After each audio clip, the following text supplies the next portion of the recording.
I think when we first met, it was what, a year and a half ago, Yeah. and it was just through a DM. Saw what you were doing, Yeah. and the main thing was I'm trying to go back and see who was like the main introduction. Yeah. Yeah. And going back to it, it was actually Isais, the What? one that you did in Bergen. Oh, okay. Yeah, Okay. yeah. So I saw his kitchen coming along. We had our other kitchen people doing like some of our other Yeah. renovations. Yeah. But then I'm like, yo, who did your kitchen? And he's like, oh, you got to hit up Kitchens by Danny. That's crazy.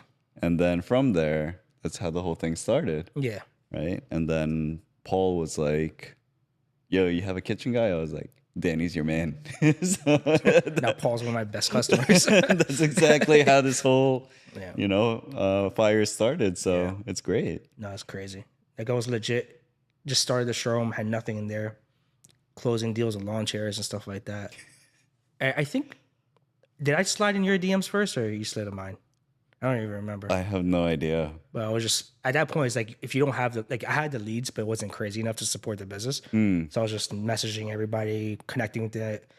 I won't go into deep my business strategies here, but real estate is definitely a big part of it too.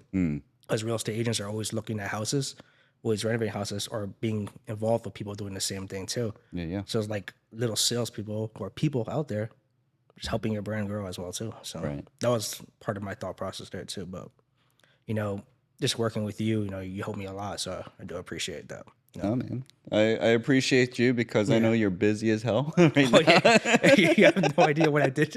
and just taking an hour just to get your time in the middle of the day to do this. I Like, told my office like, no, whatever Tom needs, we got to help him out. right. So I truly appreciate it, man. That's no what this worries. is all about. Like, know. I know a little bit about your past history in terms of Yeah.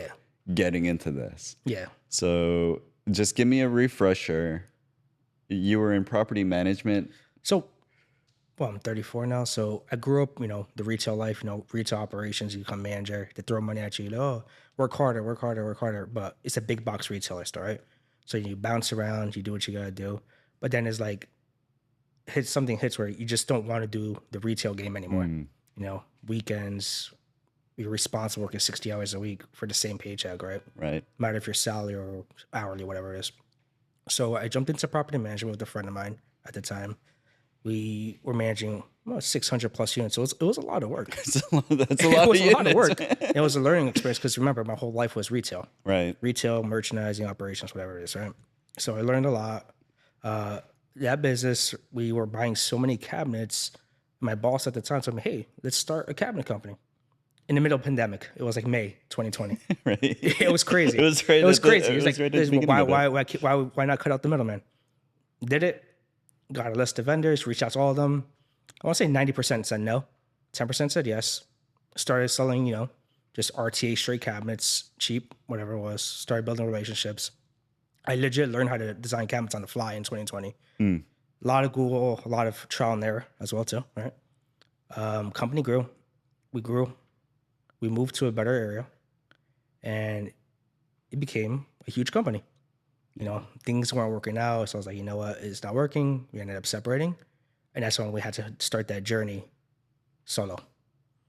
That was the scariest thing in my life, just to restart and reset because you were already successful somewhere else. Sure. And I wasn't the full owner there, but Right. I was basically acting as the owner in that business, and whatever it was, just the hard work, and I'm pretty sure you could see it happen. Every day working. Well, I don't fully see it as work, is that I love what I do at the same time too. But going back to my experience, I think the retail operations, the retail merchandising, I think the property management, and I think just the hustle all combined to be the perfect recipe for success, I would say. Yeah. And I don't want to say success, I say just where I'm at right now, because I'm not complacent where I'm at right now. I just need more. There you go. No, that's just a brief summary. It's always hard to talk about oneself, Right. It's really hard, but that's where I'm at now. The whole thing is it's a journey, right? Yeah. So it's like one builds on top of another. Yes. Coming from a retail or background like that, Yeah. it's the hardest thing because it's like, number one, it's you're the face of a company. And then number two is you got to keep the customers happy Exactly. and you got to keep them coming back. Exactly. and you got to keep on spending more, right? Yeah. That's essentially the formula for like scaling the business. Is number one is uh, what's your lead gen looking like? Uh-huh. What's the average price that they're selling, and then what's the frequency? Exactly. Yeah. Right. So to have that kind of background, you're actually setting that foundation up for, the Yeah. scalability. And the best part is you know what the customer interaction should look like. From all my retail training, yes, I would say Right. so. Because like, I'm not just saying, hey, I was a cashier or something like that. Like, I used to travel around the East Coast. I went to Maryland, Florida for training for certain companies. The merchandising I did was pretty crazy, like high level. I don't know if you heard of Uniqlo before. Yeah, Like, yeah. they're very high end merchandising skills, and that all contributed to those factors. Like, what is the customer perspective, right? What's the keywords to sell? The selling strategies as well too. I may not be able to communicate it all, but I have it all like hardwired in my head, Right. and that helps me sell these high ticket items. Like, Sure, think about it, sure. it's like just buying a car Yeah, in yeah. your house, so it's a permanent fixture. So, like I said, it all contributed to what we're doing now. Right. My company. I say we because we have a team now, so it's not just me. So Well, I remember when you were in solo running around, yeah, running around to every yeah. project, I was measuring stuff crawling on the out. floor, marking things out. Yeah. Yeah, but I still do what I have to do. But the biggest challenge is like it's cliche, but it's growing pains. Mm, Delegating stuff, right? Finding someone else to do stuff, right? Right now, I have an amazing team. I'm so happy, and I think that we're on the right track for the next step. yeah, yeah. It's the same thing. I think even with Mike's company over here, Yeah, like when I did the first podcast, it was the same thing. It was just this room. And now he's taken over the whole first oh, floor and looks he's great in here. yeah. So I love the vibe too. It's industrial. I love it's it. industrial. It's got your vibes too, man. All it needs is cabinetry. Yeah, So Mike, let me know. I got you.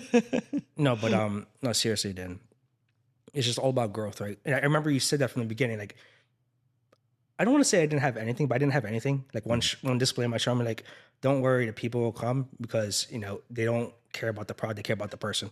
It's a network and how they make them feel. And I didn't really pay attention to them, but the more and more I think about it, you are right about that. They go for the person, not the brand, not anything. It's about the person who's helping them. yeah. The biggest thing when it comes to personal branding was you have to be aligned with who you are, first of all, and then number two is that goes out to the people that want to work with you or do business with you, Yeah. right? And I love seeing it because I know your hustle. I know you just love what you do. Yeah. And to find people like that, it's the hardest thing because they're all like, dude, I do it for a paycheck or I just do it just to make ends meet. Yeah. But every time I speak with you, like I think the analogy that I have is like a Steve Harvey clip. And he was like, dude, there's this one friend that I have. He never comes out, whatever. Or if he does come out, all he talks about is cutting grass. That's definitely me. Yeah. Yeah, it's definitely me. Yeah. So like that guy, Steve Harvey, was like, he just got a lawnmower, he just cut grass, right? And Yeah. then he grew his landscaping company into like a $6 million business. Yeah. Right. And when I heard that, and then I had a conversation with you, I was like, "Yo, that's Danny." Like that's straight It's no up. matter where we're at. It could be at a bar, it could be at a coffee shop, right here. I'm gonna talk to you with cabinets all day. Right. Yeah. I love what I do. I really do. No, it's 100% like you know the quality behind it. You know what it looks like. You know the ins and outs of every single brand that you've worked with. It's like I'm gonna give you the best value for what you're looking for. Or if you want to go super high end, I can make your dreams come true. And the way that you put it all together, it's just awesome because you do it efficiently. Yeah. You do it with the client's mind and heart in mind. And the other thing is you just want to see them to be happy at the end of the day. Like, I appreciate that. And I would say that too. Is like I don't just try to sell everything. I don't have time to try to sell everything to make $20 here, $10 here, right? If I don't have the resources or if I'm not the best price, I'll tell them exactly where to go. yeah, I just don't have the time for that. Right. Honestly, and it makes them happy as well too. sure. Yeah. And But enough about me. It's about real estate. Like what's going on? You came back from Vegas? came back from Vegas. Yeah. Spent 24 hours there. I flew out 4 a.m. landed, helped out a client over at a convention, Okay. just sourced some stuff, and then took the red eye back, and now we're here doing this interview. Like I was falling asleep inside the taxi. They're like, dude, like you're just asleep. I'm like, I need it. There's no hotel room. I just went there with a backpack, with maybe a change of clothes, and that's about it. So I'm like, if I stay longer, I know that it won't be as productive or efficient as I could be. Gotcha. Just throw on the backpack. Let's do our work and let's get back. No, makes sense. Yeah, but. Let's talk about project management. Oh boy, yeah. Or like the property management, actually. Okay.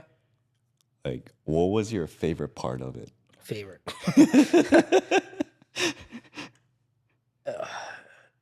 Property management was not.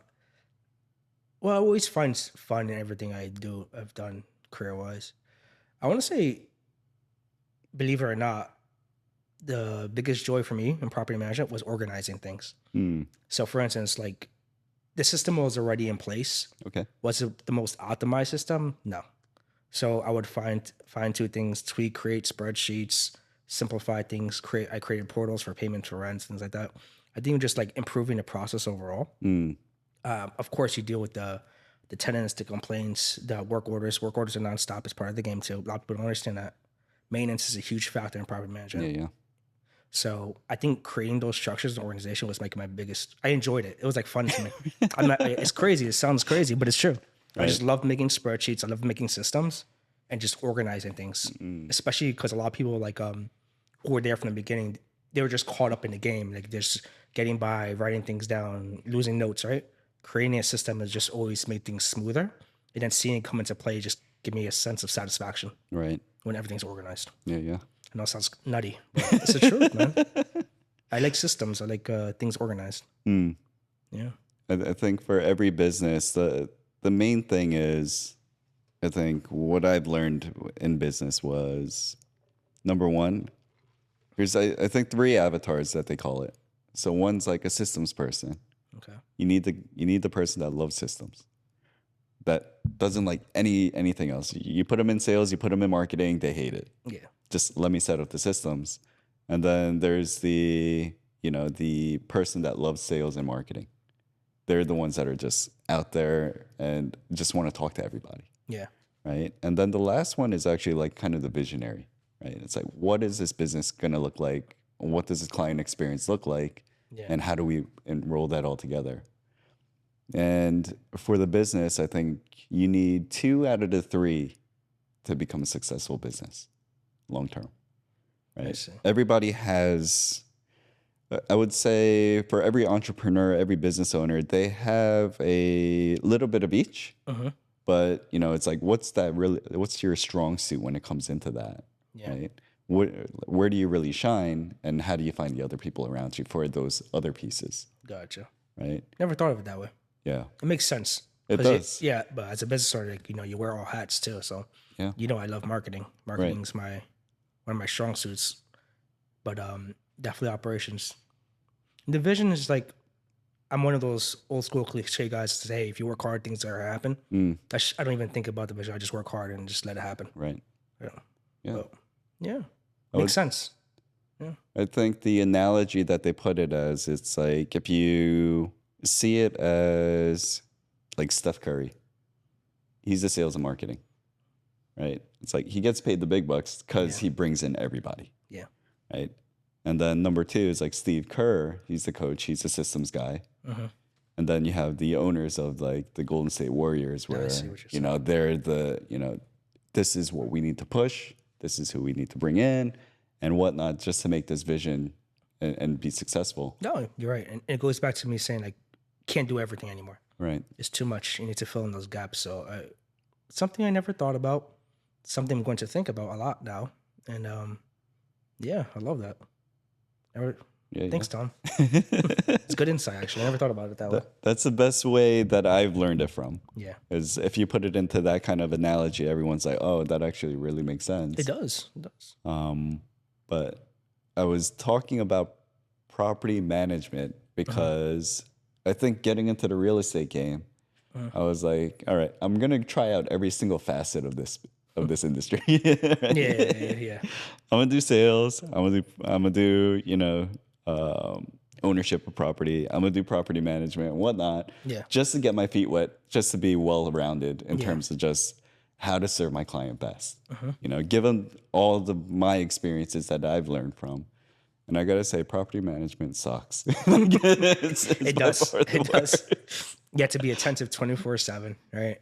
You gotta deal with the, unfortunately, the bad apples, clients, evictions, things like that.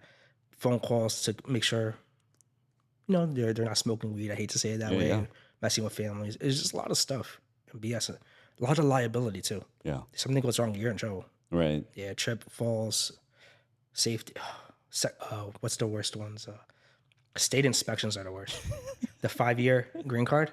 Oh my! They just show up and just like 10 grand. When the DCA comes, they're just like, dude, they just have a checklist of all these things, and I'm just like, what the hell is this? I've never experienced anything like this. What's the worst part is like it's not even standardized. They just do random stuff. Like it's like, oh, this is the law. One inspector enforces it, and then the other doesn't. Right. So, but anyway, it's part of the game too. Sure. At the end of the day, it's like if you're nice to them, they're nice to you too. Yeah. But that was property management was crazy. It was crazy. But again though, like I'm pretty sure like if you have a system in place, everything falls into place though. Yeah. So you're not scrambling. So good stuff though. Yeah, dude. Yeah. You still doing property management heavy or no? I'm still helping out with some clients with it. Gotcha. Right. So it's like, but I feel like you said, it's like you got to get the systems in place. You have to have the right people being there at the right time. Yeah. If there's an issue, just make sure that that you have the right contacts that you could always count on. Yeah. Right. And I think for this business, I think that's the hardest thing. Who do you count on? How do you find them? And, like, who can I really trust? And that's the reason why, like, for the podcast, that was the reason for starting it. Gotcha. I was like, what was the number one thing that helped me in my real estate business to get me launched up? And I said, it sounds cliche, but you promote other people more than yourself. And when you're able to do that and do it in a genuine way, it pays off tenfold. And that's the reason why I want to bring you. I'm just like, dude, let me No, pay, of course. let me pay forward. No, absolutely, and I appreciate that. But yeah, trust is the biggest thing too. And then just as much as trust is earned, it could go away so fast as well too. It's like even a Google review, right? It takes one bad review to sink you. It takes 9 to fix it. Right. The 1 to 10 ratio. That's something I'll never forget. It's really hard, but it's part of the game. Do you have any bad reviews? Come on, that's not the time. No, I don't want to talk about. No, I don't. So far, none. Now, watch next week. Now you're gonna be like, oh, I've got to go back and I got to see. Hey, Yeah, all right.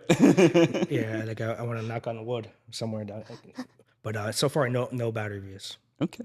Yeah, but it's gonna happen. It's gonna happen. It's always eventually. part of it. I always say, like, if you don't have any bad reviews, it doesn't look right. It doesn't look realistic. Yeah. Yeah. So I'm just like, Yeah. even if there is a bad review, like, how you handle it is the biggest thing. Yeah.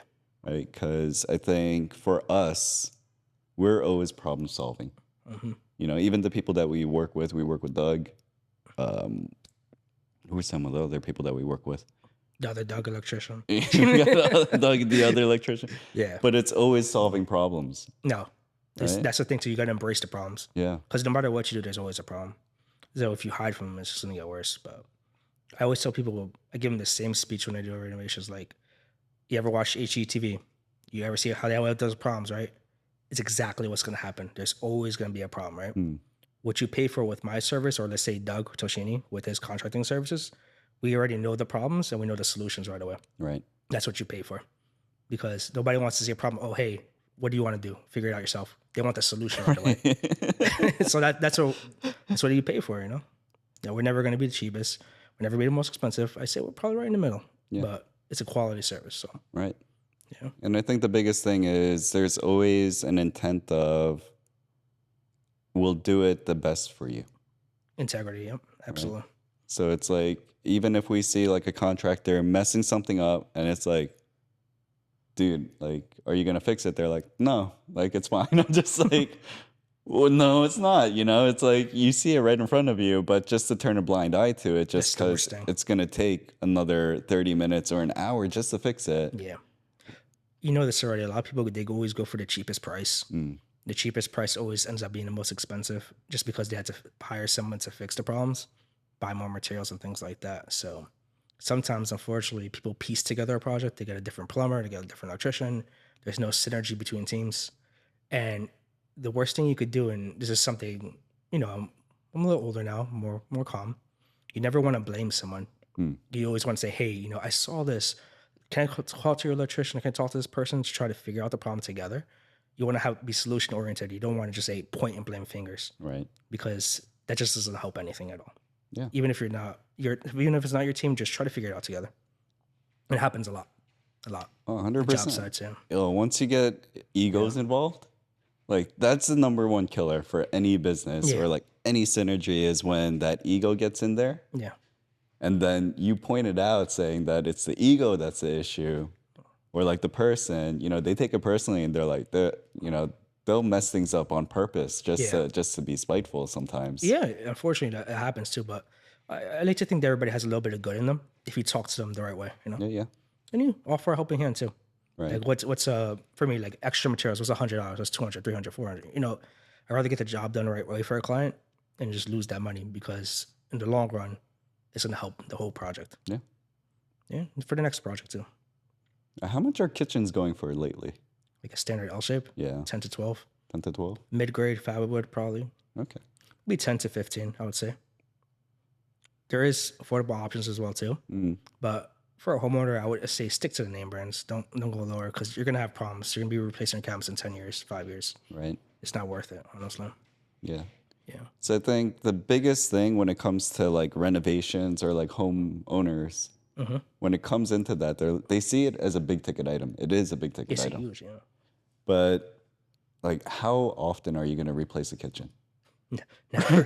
Like, that's one of my lines actually. One of mine is like, how often do you get to do a kitchen renovation? So get what you want. Right. Yeah. And I always say, always spend a little bit more, because you're gonna regret it later. Yeah.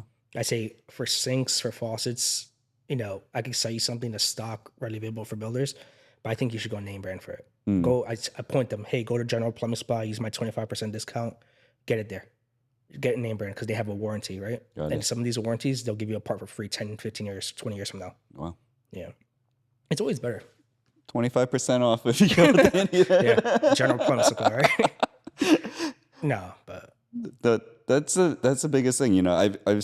I sell the homes and I see like, especially nowadays, right? It's like you can't get a renovated home for under 1.2, 1.3 million dollars. Yeah. Right. And even if it is, then there's like a bidding war and it just goes crazy. yeah. So when I see that, I'm just like, they're like, oh, like I don't like the house because it has a 90s kitchen. I was like, that's a simple fix. Yeah. I was like, I got the right people for it. I'll get you the right price, and then this way, you'll have the home that you want. Yeah. And to think about it in that perspective, it's number one, it adds so much value to the property, because the number one thing that I've seen in this market is they'll pay exponentially more if it's move-in ready and if it's renovated. Yeah. And to offer a simple solution like, dude, it's going to be maybe like a $20,000-$30,000 kitchen, but you'll get, 2 to 3 times that if it's done right. No, I agree. Yeah. And you'll be satisfied too, because you designed it yourself, Right. for your family and your lifestyle. Yeah. Yeah. I agree. And I think the main thing is it's like you get to choose it. So there's like a sense of pride when it comes to it. No, definitely. No, of course. Like, you get to pick and cater. Like, again, how often do you get to do a kitchen renovation? Right. Probably once in your lifetime. Twice if you're lucky, For you, it's like 50 times a month. So. No, definitely. I'm blessed. We have probably 50 plus projects going on at a time. So, It's crazy. yeah.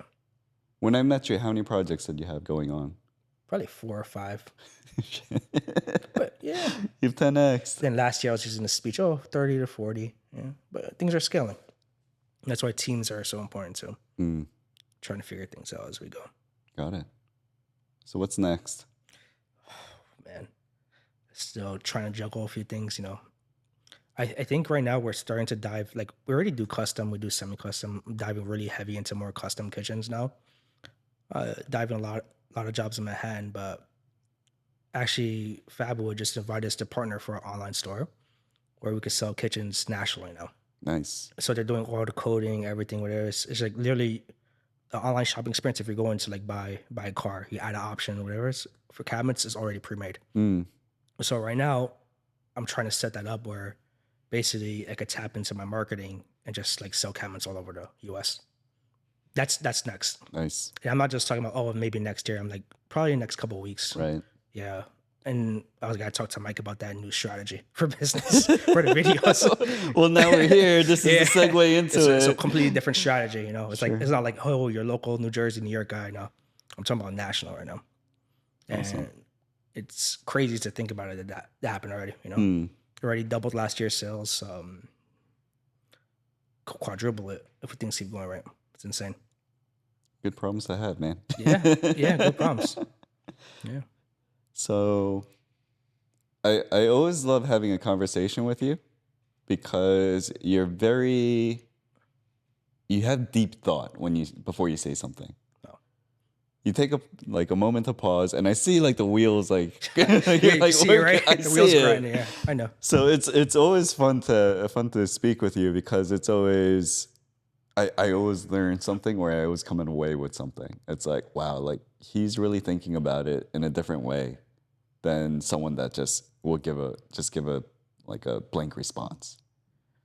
And to offer something like that, it's a person that you work with, right? So for them to see the inner workings of everything through your experience. So it's like when they come to you with like a simple question, for you or like anyone that's within like a kitchen cabinet kind of industry, Mm-hmm.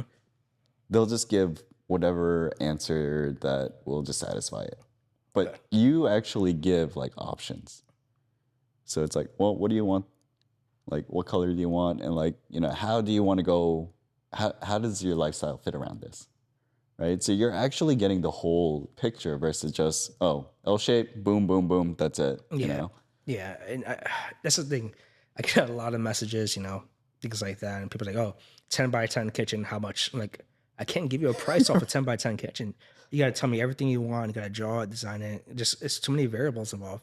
Mm, I can't just do a cookie cutter 10 by 10 kitchen. I don't think I've ever given a price for that. It just doesn't work. You have to customize it to the lifestyle, whether it's a flip, whether it's a for sale, whether it's your house. There's too many things involved to just give a vague price. It's very sterile too. 10 by 10. Oh, 3,000. I can't do it that way. I can't.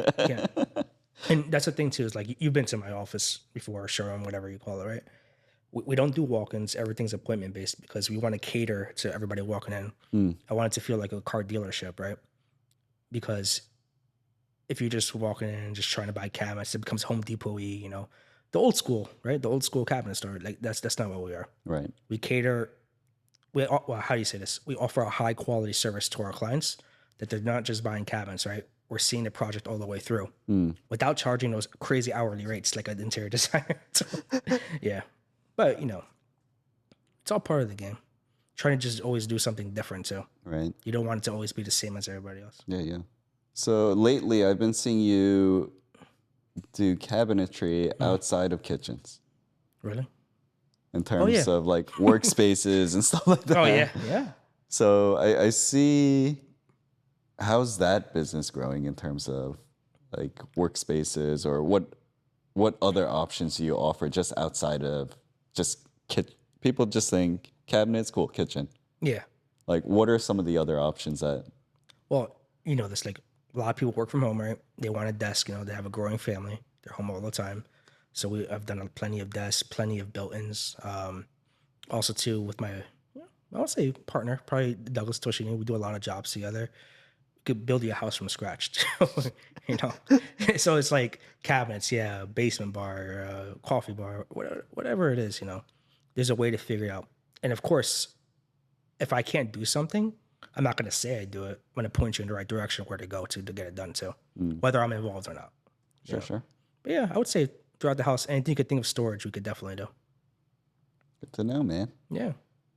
So, are there any other locations that you're looking forward to in order to grow from? I know you're in River Edge right now. Yeah. Is there another location that you're considering? So the business strategy keeps shifting as we go, right? So right now, if I'm going to invest heavily in this online store, right, to power back by my marketing, I think that probably going to keep going office for now and maybe just get a warehouse in the future. But at the same time, you know, we were exploring franchise opportunities in South Jersey, Allentown area, Pennsylvania, upstate New York. But I kind of like change the strategy like every couple weeks, you know, like what's next. Sure. But I think right now it's definitely the online platform because AI is getting pretty good. It's not there yet, where like it can't measure every nook and cranny. Sure. And it's too risky. But Yeah. I think that AI will get there eventually. Or with your phone, you could just scan every nook and cranny with the room, just design. Right. And that's why I want to really focus on the digital platform. Just distribute across the US. Now, your marketing. Yeah. You have, what, 45,000 followers on Instagram? I think it's like over 50 now. Yeah. Over 50 now? Yeah. And you've only started like 18 months ago. I think so. Yeah. Yeah. Yeah. What the hell did you do to get to this point? You did it mostly organic too, right? A little bit of both. A little bit of both? Okay. Everything's kind of pay to win now with Meta, you Sure. know, Facebook, Instagram, whatever. But at the same time, it's knowing your niche, right? It's not just kitchen cabinetry, because everybody who's looking at kitchen cabinetry that shows up on your feed is probably another dealer. You know, you don't want to just advertise to your competitors, right? You want to advertise to people within the industry. Again, going back to the real estate agents, right? Going back to developers, builders, and things like that. Those are the people who are buying and just putting your brand out there. You know? But I can't give away all my secrets. You know, I do get a lot of messages asking. You know, Sure. I gotta be very vague with that. The thing I respect about the way that you grew it is anyone could buy followers. And then you see it when there's like, okay, cool, they have like 30,000 followers, 7 likes. Yeah. Right? And it's just like, come on, man. Why would you do something like that to your account? Or like, why would you try to put up a vanity number where you're not getting that organic or like the actual engagement that what social media is supposed to be? Yeah. Right? So I'm always saying like, just constantly post and just post stuff that you feel is valuable for someone else. Exactly. And by doing that, I was like, I think people are like, oh, well, Tom, you only have like, I don't know, 2,500 like followers, whatever it is.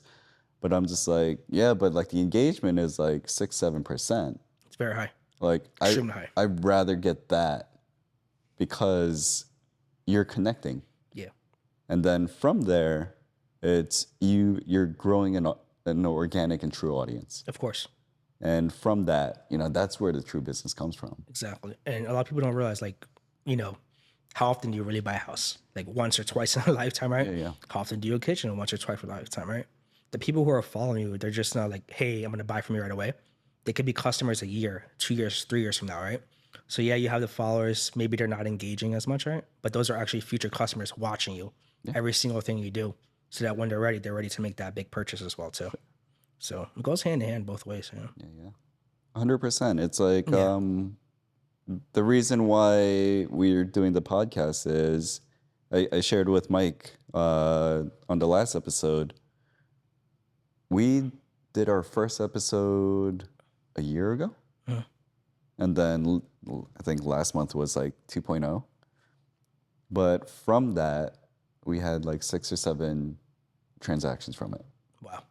And really? The reason being was that 1 minute gave me a moment to reconnect with all the people that I knew from past, whether it's through high school, college. And I saw that I was like, well, what's the best platform that really helped me grow throughout that and be the best ROI? And it was just having a conversation like this. It's funny because for me, I never put my face on camera. I know. I never That's put, why I'm like, it's like dude, never. I never. we So freaking got you know how Danny. hard it is for me to do this, Tom? Just letting you know that. I never do this. I know. I only did it for you. I appreciate it. Yeah. You know, and that just shows the depth of the relationship that it's grew into. No, definitely. But, you know, trying something different too. Yeah. No, You but know, I agree 100%. You know, they see you, Tom, Realtor, right? They see your like how you talk, how you carry yourself, and the knowledge you bring as well too. So I think it helps. We'll see how this goes. I'm glad that you came because I remember seeing the message of like, Tom, I'm not gonna do it. I'm like, yo, you're gonna come. Yeah. You're gonna come today at 1 p.m. Yeah. And you're like, All right, fine. I ain't going. I'm just like, well, you know you're ready when you're terrified, so you got to come anyway. Yeah, I told you no last week, and then I just said, all right, fine, whatever. But it's okay. New things are always good. Trying something different. Yeah. So, I feel like for something like this, it's great to see who you are. So everybody sees the masterful artwork that you put out there. Yeah. When it comes to your kitchen, that's your canvas, right? Mm-hmm. But I like what you did there. it just came. Yeah. It just came. Yeah. By the way, his company's name is Kitchen Canvas. No, but yeah, I never put my face out. I just like to really focus on the work. Just like every conversation, I'm always about work. Because again, like, I love what I do. It's the number one thing, man. That's why I'm happy to have you here. Mm-hmm. You know, we spoke about what's next. You're going more into the online space and going national with it. Yes. Okay. Building a system and strategy behind it. I don't want to give away all my secrets. There's a lot of competitors. It's a very competitive. It's a very cutthroat business. Yeah. You know this already. But I have a strategy behind it as well too. It's not just, hey, open online store, sell cabinets. It's a little bit more to that. Sure. Or in-person touch. Yeah. It's gonna be fun. I'm excited. You know, it sounds like it's the first time of me hearing about it. Nobody knows about this. Well, they're gonna know soon. Yeah. But you know, it's gonna be a huge success. Oh, thank you. It's the way that you run the business, the way that you carry yourself, the way that you take care of your customers. Like, there's a reason why people are buying. The builders are constantly coming back to you. You know, putting up duplexes, spending 6 figures on these things. Yeah. Every single shot. Yeah. But the way that you do it with them, you just create such a new product, right? So it's like, you know, you could go into Fort Lee, you could go into Palisades Park. Everybody's building duplexes and everybody's trying to copy each other. Yeah. Right. Yeah. So as soon as something new comes out, it's like, oh, I want to take that aspect of it, mix it together, and create a new experience. Yeah. But for you to always walk into that and be like, cool, like, let's do something a little different. And then, you know, it becomes a trendsetter, especially within that space. And then, you know, you start seeing it in the single family homes. But no, absolutely. Like Paul, right? His Powell Park project homestead. I legit, after that was done, I copied it like 10 times. Everybody said, hey, I want it like this, Even the manufacturer with concept had never even done a kitchen like that. right. It's just crazy. You're right. It just set the trend. The way that you did it, you had the L shape going, you had all the cabinets on the side. I've never seen anything like granted that duplex was just ridiculous because it was so big. Yeah. But the way to have it situated, because the way you're not seeing, as soon as you enter the kitchen space, you're not seeing it like straightforward. Yeah. Like how you would see a lot of kitchens. This was kind of hidden, but it was done in such a unique way where it invited everybody to both the kitchen, had all the storage on the side. Yeah. Even the wet bar in front was just, you know. And budget friendly, guys. Budget friendly. That's a big thing too. When you deal with builders, you know, they have a lot of other things to worry about. And it's like, how do you get the most flair and the best bang for your buck? Absolutely. That's where I specialize in too. Right. I'm never going to be the cheapest because I'm not able to offer that quality service. So I'm the cheapest. I can't pour hours and hours following up if I'm giving stuff at cost, you know. It just doesn't work that way. So, but yeah. But you back it up with the care. If there's something arises, you know, you're on top of it. It's like, dude, like the new the new cabinet doors right there. I'm Yeah. like, yeah. When did you see this? It's like, oh, I stopped by at like 3 in the morning last night. Oh, yeah. I'm just like, what are you doing? Yeah. But No, that's a service you get with our company. You know, yeah, it's not dry like Home Depot. You walk in, you got to go to register, return, rebuy. I don't have time for that, honestly. But we offer that high quality service that, if there's a problem, we stand by it and we gotta figure it out. yeah, No matter what it costs. right. Because you know, at the end of the day, you do it carries so much weight just by doing that one little simple act that they'll remember it for the rest of their lives. I think that the way I look at it too is like if it were my house and that happened, I would expect the same thing in return. That's the way I always tell my team. Just think of it that way. I think that's probably the best customer service advice you could give. Yeah. Step in their shoes. Spending thousands of dollars. And how would you want to be treated? Yeah. Right?